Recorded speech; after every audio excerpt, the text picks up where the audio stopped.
Two people. Ooh.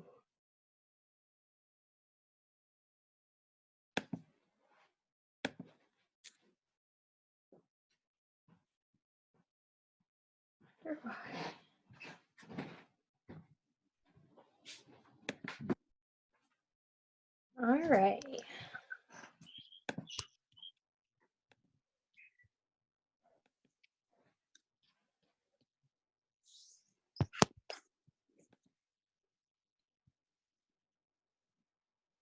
We're just going to give people one more minute to join and then we'll start reading.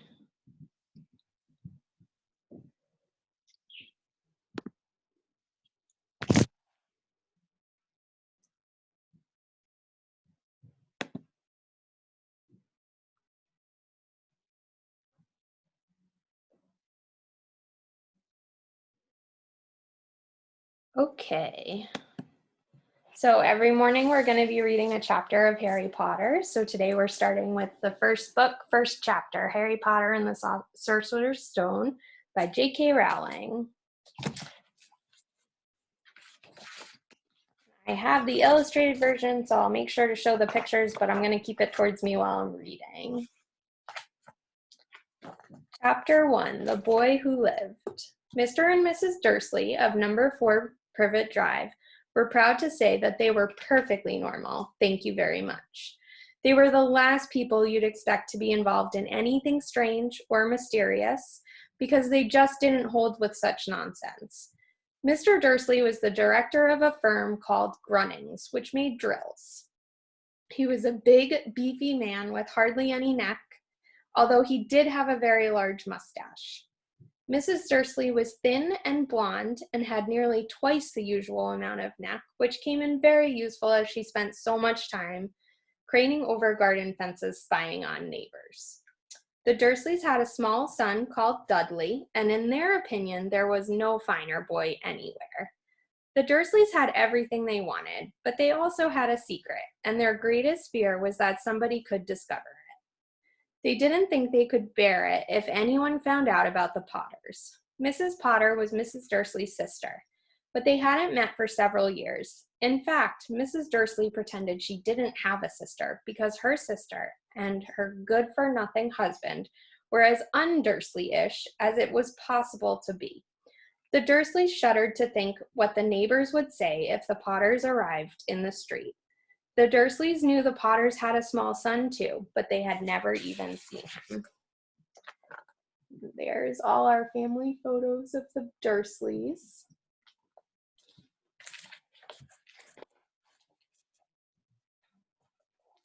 This boy was another good reason for keeping the Potters away. They didn't want Dudley mixing with a child like that. When Mr. and Mrs. Dursley woke up on the dull gray Tuesday our story starts, there was nothing about the cloudy sky outside to suggest that strange and mysterious things would soon be happening all over the country.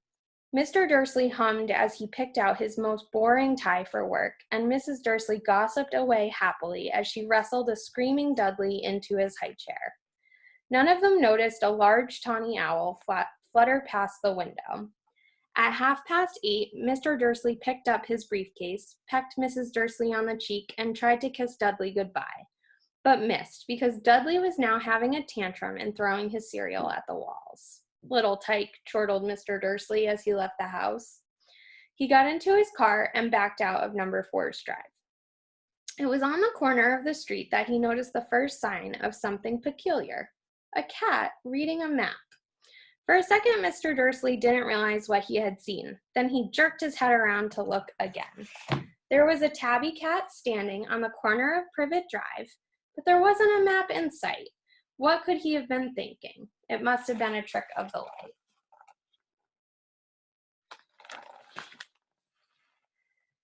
Mr. Dursley blinked and stared at the cat. It stared back. As Mr. Dursley drove around the corner and up the road, he watched the cat in his mirror. It was now reading the sign that said Privet Drive. No, looking at the sign. Cats couldn't read maps or signs. Mr. Dursley gave himself a little shake and put the cat out of his mind. As he drove towards town, he thought of nothing except a large order of drills he was hoping to get that day. But on the edge of town, drills were driven out of his mind by something else. As he sat in the usual morning traffic jam, he couldn't help noticing that there seemed to be a lot of strangely dressed people about. People in cloaks. Mr. Dursley couldn't bear people who dressed in funny clothes. The get-ups you saw on young people. He supposed this was some stupid new fashion. He drummed his fingers on the steering wheel, and his eyes fell on a huddle of these weirdos standing quite close by. Mr. Dursley was enraged to see that a couple of them weren't young at all. Why, that man had to be older than he was, and wearing an emerald green cloak. The nerve of him. But then it struck Mr. Dursley that this was probably some silly stunt. These people were obviously collecting for something. Yes, that would be it. The traffic moved on, and a few minutes later, Mr. Dursley arrived in the Grunnings car park, his mind back on drills. Mr. Dursley always sat with his back to the window in his office on the 9th floor. If he hadn't, he might have found it harder to concentrate on drills that morning. He didn't notice the owls swooping past in broad daylight. Though people down in the street did, they pointed and gazed open-mouthed as owl after owl sped overhead. Most of them had never seen an owl even at nighttime. Mr. Dursley, however, had a perfectly normal, owl-free morning. He yelled at 5 different people. He made several important telephone calls and shouted a bit more. He was in a very good mood until lunchtime, when he thought he'd stretch his legs and walk across the road to buy himself a bun from the baker's opposite. He'd forgotten all about the people in cloaks until he passed a group of them next to the baker's. He eyed them angrily as he passed. He didn't know why, but they made him uneasy. This lot were whispering excitedly, too, and he couldn't see a single collecting tin. It was on his way back, past them, clutching a large donut in a bag, that he caught a few words of what they were saying. The Potters. That's right, that's what I heard. Yes, their son Harry. Mr. Dursley stopped dead. Fear flooded him. He looked back at the whisperers as if he wanted to say something to them, but thought better of it. He dashed back across the road, hurried up to his office, snapped at his secretary not to disturb him, seized his telephone, and had almost finished dialing his home number when he changed his mind.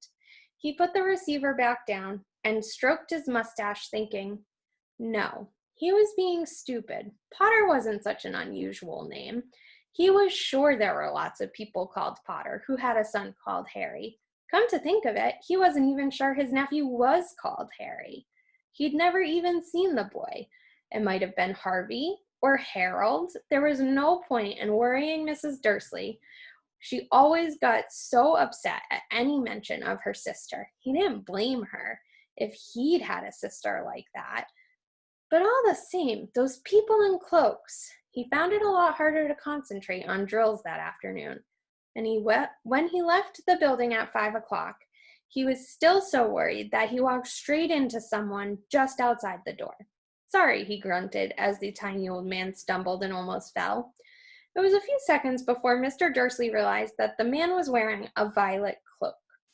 He didn't seem at all upset at being almost knocked to the ground. On the contrary, his face split into a wide smile, and he said in a squeaky voice that made passers-by stare, "Don't be sorry, my dear sir, for nothing could upset me today. Rejoice, for you know who has gone at last. Even muggles like yourself should be celebrating this happy, happy day." And the old man hugged Mr. Dursley around the middle and walked off.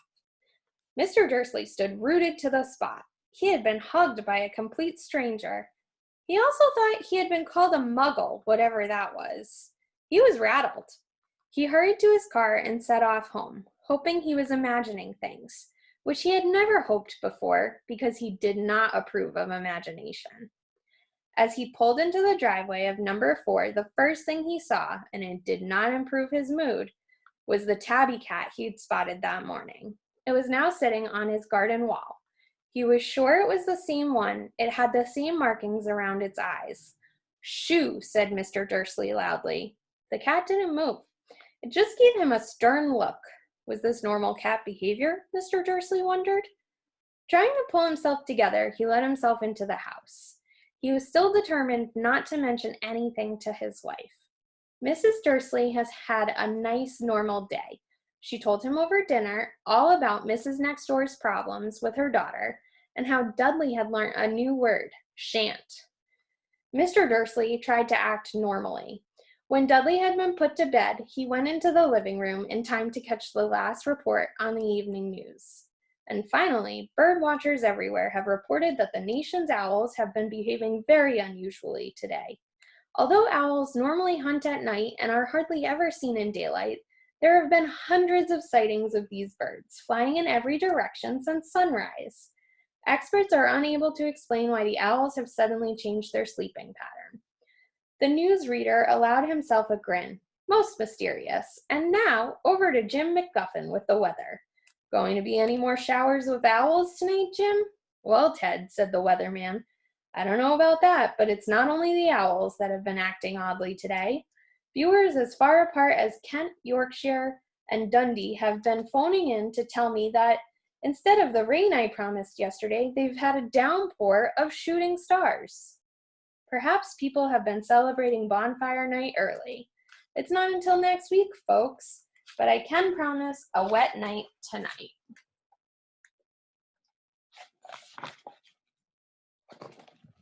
Mr. Dursley sat frozen in his armchair.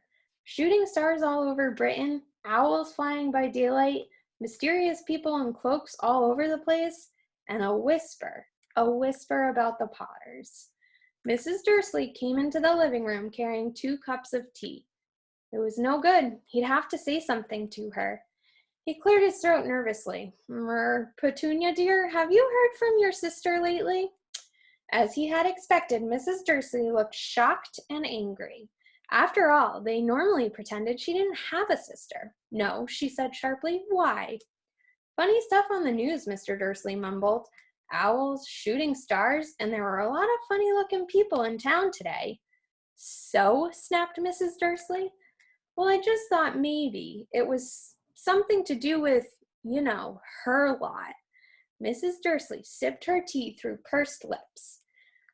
Mr. Dursley wondered whether he dared tell her he'd heard the name Potter. He decided he didn't dare.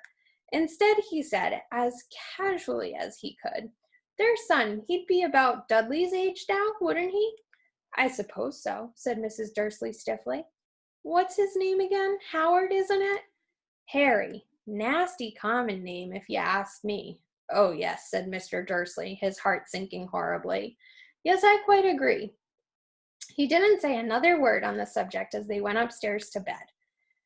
While Mrs. Dursley was in the bathroom, Mr. Dursley crept to the bedroom window and peered down into the front garden. The cat was still there. It was staring down Privet Drive as though it was waiting for something. Was he imagining things? Could all this have anything to do with the Potters? If it did, if it got out that they were related to a pair of, well, he didn't think he could bear it. The Dursleys got into bed. Mrs. Dursley fell asleep quickly, but Mr. Dursley lay awake, turning it all over in his mind. His last comforting thought before he fell asleep was that even if the Potters were involved, there was no reason for them to come near him and Mrs. Dursley. The Potters knew very well what he and Petunia thought about them and their kind. He couldn't see how he and Petunia could get mixed up in anything that might be going on. He yawned and turned over. It couldn't affect them. How very wrong he was. Mr. Dursley might have been drifting into an uneasy sleep, but the cat on the wall outside was showing no sign of sleepiness. It was sitting as still as a statue, its eyes fixed unblinkingly on the far corner of Privet Drive. It didn't so much as quiver when a car door slammed in the next street, nor when 2 owls swooped overhead. In fact, it was nearly midnight before the cat moved at all.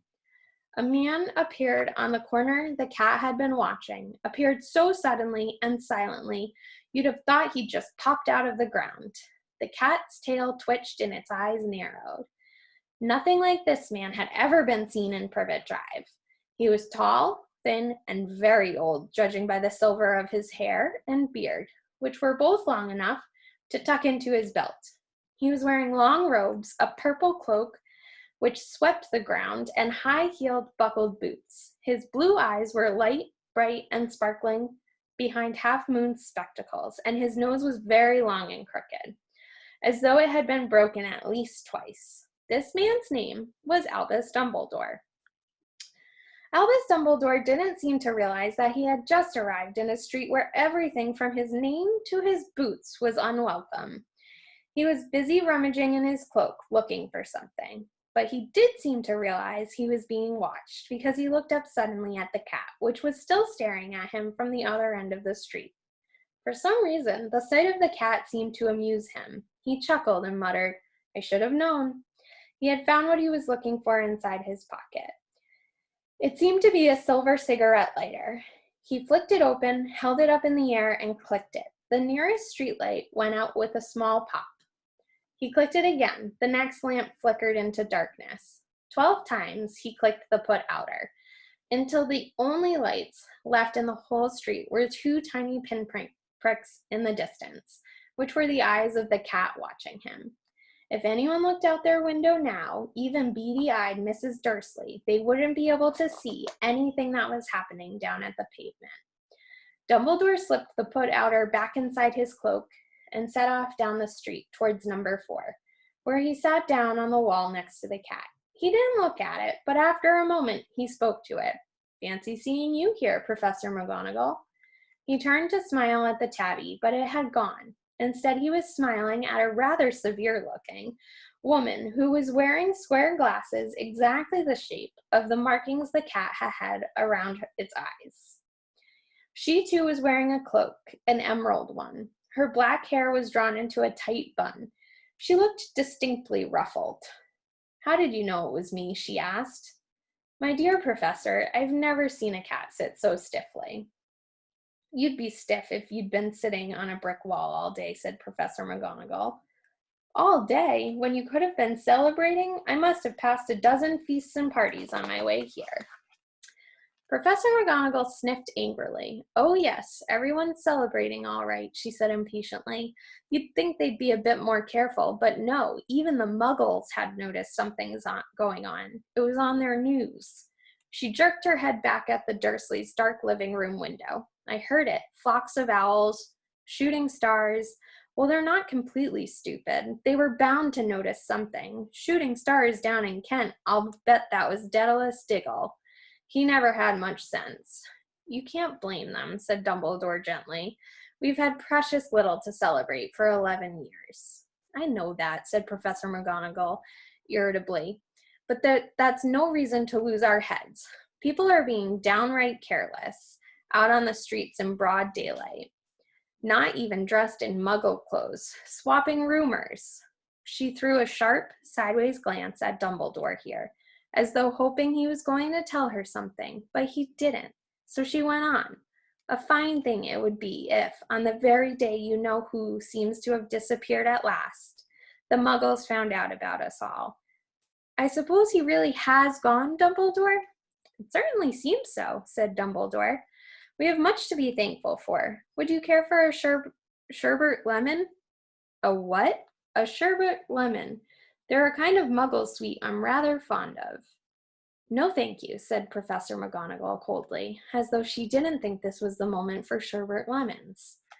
"As I say, even if you know who has gone, my dear Professor, surely a sensible person like yourself can call him by his name. All this you-know-who nonsense. For 11 years, I've been trying to persuade people to call him by his proper name. Voldemort." Professor McGonagall flinched, but Dumbledore, who was unsticking 2 sherbet lemons, seemed not to notice. "It all gets so confusing if we keep saying you-know-who. I have never seen any reason to be frightened of saying Voldemort's name." "I know you haven't," said Professor McGonagall, sounding half exasperated, half admiring. "But you're different. Everyone knows you're the only one you know, oh, all right, Voldemort was frightened of." "You flatter me," said Dumbledore calmly. "Voldemort had powers I will never have. Only because you're too, well, noble to use them. It's lucky it's dark. I haven't blushed so much since Madame Pomfrey told me she liked my new earmuffs." Professor McGonagall shot a sharp look at Dumbledore and said, "The owls are nothing to the rumors that are flying around. You know what everyone's saying about why he's disappeared? About what finally stopped him?" It seemed that Professor McGonagall had reached the point she was most anxious to discuss. The real reason she had been waiting on a cold, hard wall all day. For neither as a cat nor as a woman had she fixed Dumbledore with such a piercing stare as she did now. It was plain that whatever everyone was saying, she was not going to believe it until Dumbledore told her it was true. Dumbledore, however, was choosing another sherbet lemon and did not answer. "What they're saying," she pressed on, "is that last night Voldemort turned up in Godric's Howl. He went to find the Potters. The rumor is that Lily and James Potter that they're dead." Dumbledore bowed his head. Professor McGonagall gasped. "Lily and James, I can't believe it. I didn't want to believe it. Oh, Albus." Dumbledore reached out and patted her on the shoulder. I know, he said heavily. Professor McGonagall's voice trembled as she went on. "That's not all. They're saying he tried to kill the Potter's son, Harry, but he couldn't. He couldn't kill that little boy. No one knows why or how, but they're saying that when he couldn't kill Harry Potter, Voldemort's powers somehow broke, and that's why he's gone." Dumbledore nodded glumly. It's true," faltered Professor McGonagall. "After all he's done, all the people he's killed, he couldn't kill a little boy? It's just astounding, of all the things to stop him. But how in the name of heaven did Harry survive?" "We can only guess," said Dumbledore. "We may never know." Professor McGonagall pulled out a lace handkerchief and dabbed at her eyes beneath her spectacles. Dumbledore gave a great sniff as he took a golden watch from his pocket and examined it. It was a very odd watch. It had 12 hands, but no numbers. Instead, little planets were moving around the edge. It must have made sense to Dumbledore, though, because he put it back in his pocket and said, "Hagrid's late. I suppose it was he who told you I'd be here, by the way." "Yes," said Professor McGonagall, "and I don't suppose you're going to tell me why you're here, of all places." "I've come to bring Harry to his aunt and uncle. They're the only family he has left now." You can't mean the people who live here," cried Professor McGonagall, jumping to her feet and pointing at number 4. "Dumbledore, you can't. I've been watching them all day. You can't find 2 people who are less like us. And they've got this son. I saw him kicking his mother all the way up the street, screaming for sweets. Harry Potter come and live here? It's the best place for him," said Dumbledore firmly. "His aunt and uncle will be able to explain everything to him when he's older. I've written them a letter." "A letter?" repeated Professor McGonagall faintly, sitting back down on the wall. "Really, Dumbledore, you think you can explain all this in a letter? These people will never understand him. He'll be famous, a legend. I wouldn't be surprised if today was known as Harry Potter Day in the future. There will be books written about Harry. Every child in our world will know his name." "Exactly," said Dumbledore, looking very seriously over the top of his half-moon glasses. "It would be enough to turn any boy's head. Famous before he can walk and talk. Famous for something he won't even remember. Can't you see how much better off he'll be growing up away from all that until he's ready to take it?" Professor McGonagall opened her mouth, changed her mind, swallowed, and then said, Yes, you're right, of course. But how is the boy getting here, Dumbledore?" She eyed his cloak suddenly, as though she thought he might be hiding Harry underneath it. "Hagrid's bringing him." "You think it wise to trust Hagrid with something as important as this?"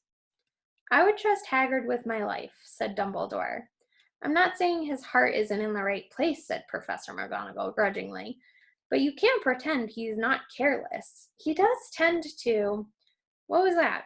A low rumbling sound had broken the silence around them. It grew steadily louder as they looked up and down the street for some sign of a headlight. It swelled to a roar as they both looked up at the sky, and a huge motorbike fell out of the air and landed on the road in front of them. If the motorbike was huge, it was nothing to the man sitting astride it. He was almost twice as tall as a normal man and at least 5 times as wide. He looked simply too big to be allowed and so wild. Long tangles of bushy black hair and beard hid most of his face. He had hands the size of dustbin lids, and his feet in their leather boots were like baby dolphins. In his vast, muscular arms, he was holding a bundle of blankets. Hagrid, said Dumbledore, sounding relieved. At last. And where did you get that motorbike? Borrowed it, Professor Dumbledore, sir, said the giant, climbing carefully off the motorbike as he spoke. Young Sirius Black lent it to me. I've got him, sir. No problems, were there? No, sir. House was almost destroyed, but I got him out all right before the muggles started swarming around. He fell asleep as we was flying over Bristol. Dumbledore and Professor McGonagall bent forward over a bundle of blankets. Inside, just visible, was a baby boy, fast asleep. Under a tuft of jet black hair over his forehead, they could see a curiously shaped cut, like a bolt of lightning. Is that where? Whispered Professor McGonagall. Yes, said Dumbledore. He'll have that scar forever. Couldn't you do something about it, Dumbledore? Even if I could, I wouldn't. Scars can come in useful. I have one myself above my left knee, which is a perfect map of the London Underground. Well, give him here, Hagrid. We'd better get this over with. Dumbledore took Harry in his arms and turned towards the Dursleys' house. There's Hagrid on his giant motorbike.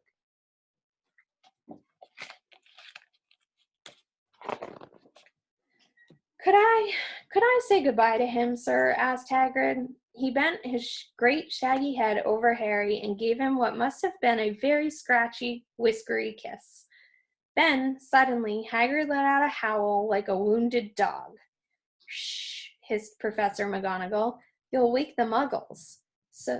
Sorry, sobbed Hagrid, taking out a large spotted handkerchief and burying his face in it.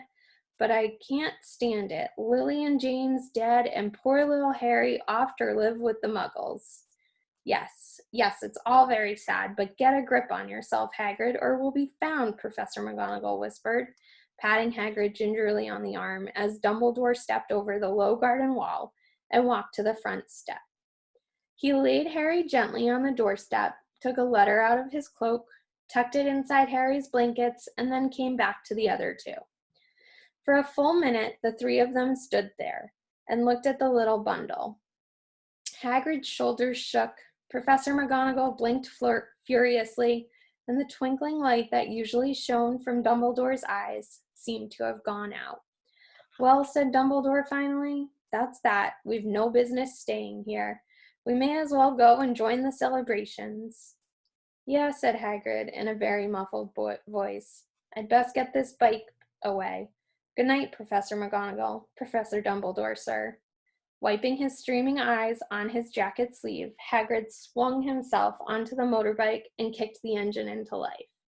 With a roar, it rose into the air and off into the night. I shall see you soon, I expect, Professor McGonagall, said Dumbledore, nodding to her. Professor McGonagall blew her nose in reply. Dumbledore turned and walked back down the street. On the corner, he stopped and took out the silver put-outer. He clicked it once, and 12 balls of light sped back to their street lamps so that Privet Drive glowed suddenly orange, and he could make out a tabby cat slinking around the corner at the other end of the street. He could just see the bundle of blankets on the step of number 4. Good luck, Harry, he murmured. He turned on his heel, and with a swish of his cloak, he was gone. A breeze ruffled the neat hedges of Privet Drive, which lay silent and tidy under the inky sky, the very last place you would expect astonishing things to happen. Harry Potter rolled over inside his blankets without waking up. One small hand closed on the letter beside him, and he slept on, not knowing he was special, not knowing he was famous, not knowing he would be woken up in a few hours' time by Mrs. Dursley's scream as she opened the front door to put out the milk bottles, nor that he would spend the next few weeks being prodded and pinched by his cousin Dudley. He couldn't know that at this very moment, people meeting in secret all over the country were holding up their glasses and saying in hushed voices to Harry Potter, the boy who lived. That is the end of chapter 1, and there we can see Hagrid leaving on his bike. So we'll be here tomorrow morning for chapter 2, and if you want, you can create your own illustrations today from chapter 1, and we hope you have a great day.